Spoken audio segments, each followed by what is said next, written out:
Cane ngikhonzele kuZanefa nimtshela ukuthi wayifaka.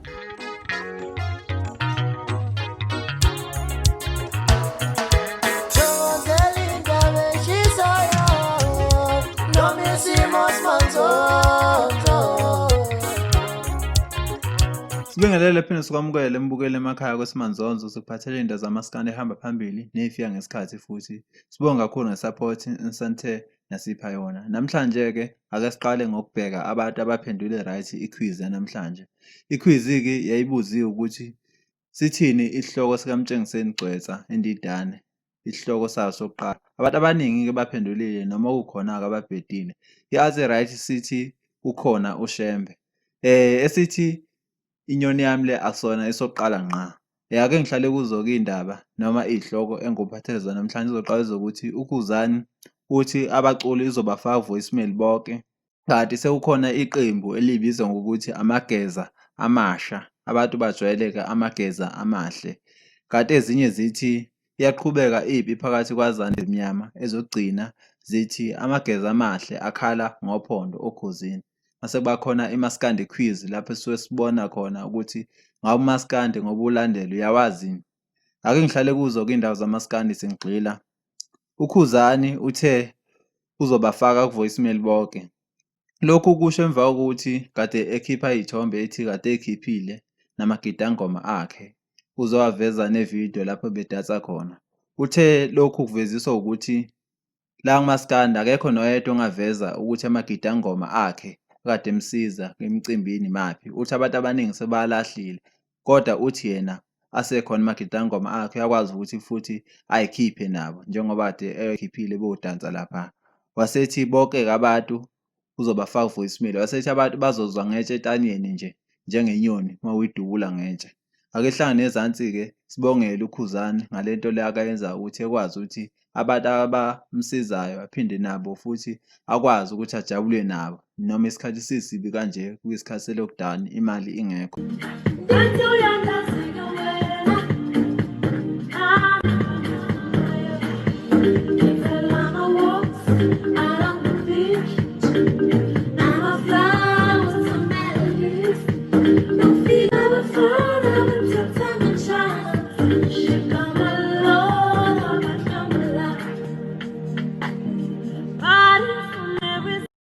Sengihlala kuzo-ke ezinye zesibili zithi sekukhona iqembu elisha elibizwa ukuthi amageza amasha.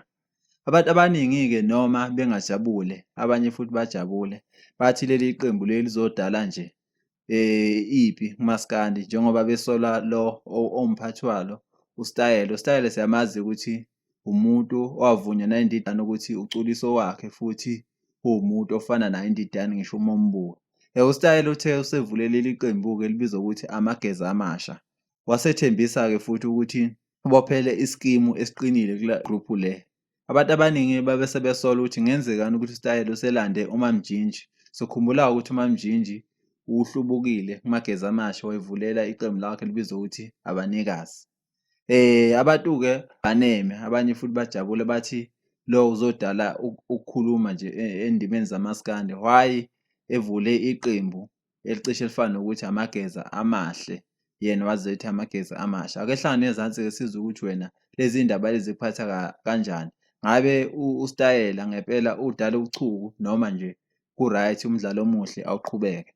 Sengihlala kuzo futhi ezesithathu zokuthi ipi phakathi kwefezi emnyama Zanefe ibonakala ngempela idlondlobala njengoba naye ifezi emnyama ike yenza ividiyo lapho isho ngempela ukuthi isazoqhubeka ifake enyameni ngempela kuZanefa. Wasethi uyabeza impela abantu abathi akamyeke. Wasethi angeke amyeke njengoba ela uZanefa wadunyiswa nguye. Wasethi njengoba esemyekile usiyalamba uZanefa. Wasethi uzoqhubeka ngempela amgadle. Ake sizwe umbono wakho ukuthi wena lepi yabo phakathi kwaZanefa nefezi emnyama ngabe uyibona kanjani? Ngabe yinto e-right futhi ezobasiza bobabili noma le nto le izodala ukuthi bekhona iy'ngxabano emculweni kamaskandi?